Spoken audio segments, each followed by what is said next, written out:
It was all a game, a fantasy. They were goblins, an army of them. He must kill them and drown them. The green, ugly little creatures were hurting his friends and family. They must be destroyed. After drowning the goblin commander, he was able to help his fellow ally. That is when he woke up, confused, not knowing that his life would never be the same again.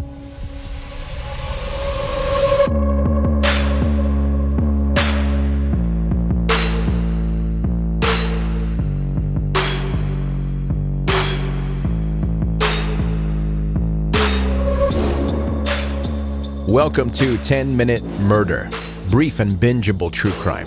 I'm Joe, the host, and thank you for making what I think is a very wise decision today, to listen to this podcast.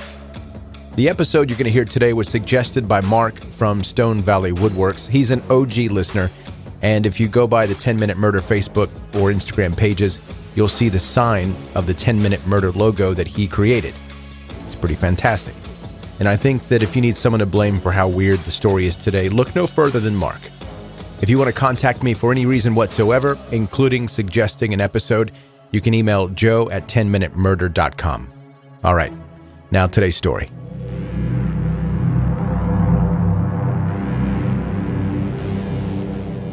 Cody Metzger Masden lived with his foster parents, Don and Julie Kuhlman. The couple also have their 2 biological daughters. In the home as well, Dominic Elkins. He was put into foster care in the Kuhlman home by his mother when he was 5 years old. She explained the reason that she put him into foster care was due to his behavior problems and her not knowing how to handle him. He would throw uncontrollable tantrums and physically abuse others. That aggressive behavior was said to have gotten under control after he received months of therapy at a local treatment center right before he was put into the Kuhlman's care. On the evening of August 31st, 2013, in Logan, Iowa, Dominic and Cody, who was, by the way, 17 at this time, were playing in the backyard of their rural foster home when Cody beat the 5-year-old repeatedly. He then drowned him in a pool of water at the bottom of a ravine and dumped Dominic's body. The 2 boys had been living in the foster home for only a few weeks together, and Cody claimed to have never meant to kill Dominic, and that he was in his own world. In his trial, he explained what he saw and how he would never have hurt the 5-year-old boy. "I don't kill," he said. "Stop blaming me for murdering. I'm not a killer." The police asked him if he saw others there. He said yes, and that he often sees ominous figures that no one else can see. That day, there was a cloaked figure glaring at him from the ravine. During his testimony on the first day of the murder trial, Cody told the judge that in his mind, he was playing a game based on Roman mythology with Dominic and was transported to his own world.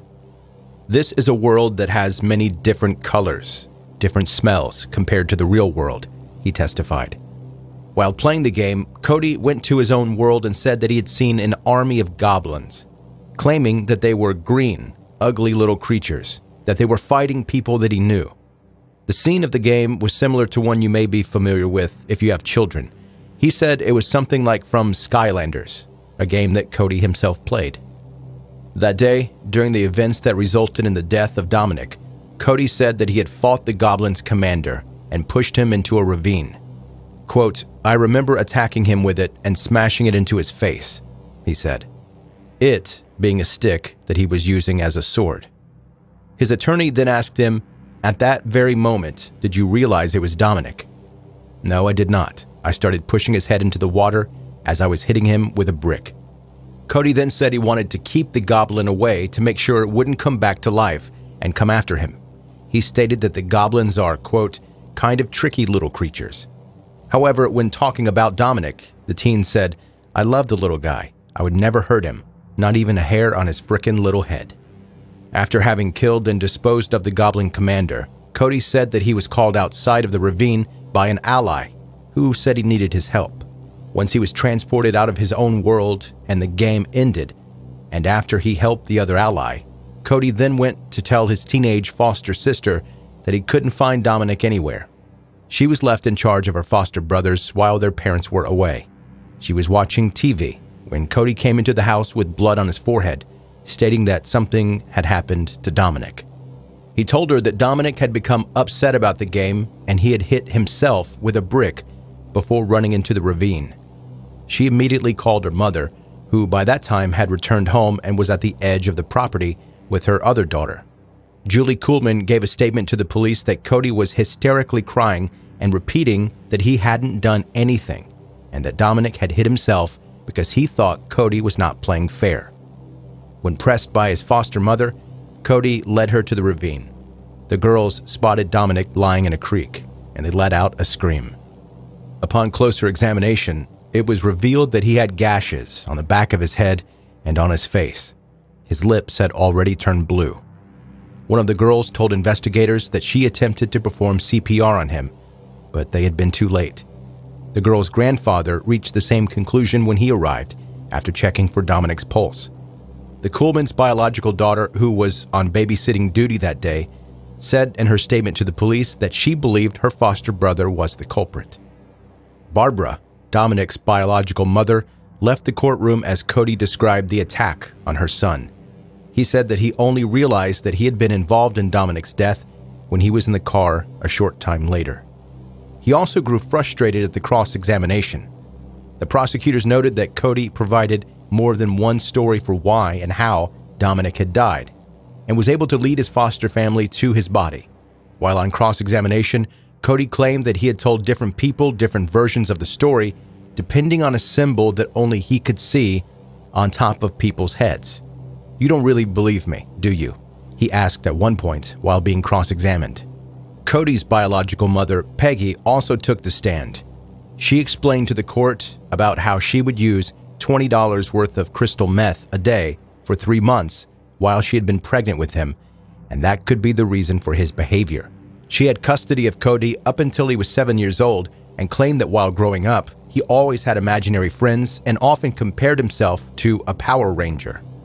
After hearing all of the testimony, the district court judge ruled Cody Metzger Masden not guilty by reason of insanity. After hearing this ruling, Dominic's biological mother cried and walked out of the courtroom. In her ruling, immediately after closing statements, the judge relied on opinions from a forensic psychologist who had testified for the defense. The psychologist testified that Cody's lack of emotion when he described the attack on Dominic was evidence that he was most likely in a psychotic state at the time. As Judge Kilnowski ruled, she stated, quote, "During his interview with agents and in his evaluations, and during his testimony at trial, Cody Metzger Masden appeared to be unaffected by the gravity of his acts against Dominic. He was animated in describing his battle against the Goblin. He became testy when confronted with the lies and inconsistencies. However, it is not clear he appreciates, even now, the consequences of his action." There are many who believe that Cody Metzger Masden was completely aware of what he was doing to his foster brother, and others believe his story. Some experts claim that due to his lack of emotion while giving the Goblin story, that it felt as if he was reading from a script. An expert, Alan Goldstein, stated, quote, "He spoke about taking the life of a 5-year-old boy as if it was just another walk in the park. It was like someone reading from a script. He was totally detached from what he had to say.